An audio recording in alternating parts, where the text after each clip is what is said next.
Iran ने पासदाराने इनकलाब को दहशतगर्द तंजीम करार देने के जवाब में कनाडा की बहरिया को दहशतगर्द तंजीम करार दे दिया। ईरानी वजारत खारजा की जानिब से मंगल को जारी बयान में कहा गया है कि ये इकदाम कनाडा की जानिब से गुज़िश्ता साल पासदाराने इनकलाब गार्ड्स को दहशतगर्द तंजीम करार दिए जाने के जवाब में किया गया।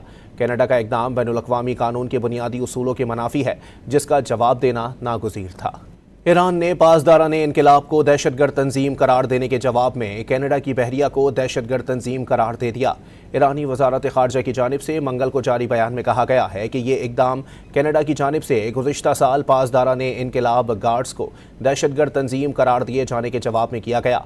कनाडा का इकदाम बैनुल-अक़वामी कानून के बुनियादी उसूलों के मनाफी है, जिसका जवाब देना नागुज़ीर था।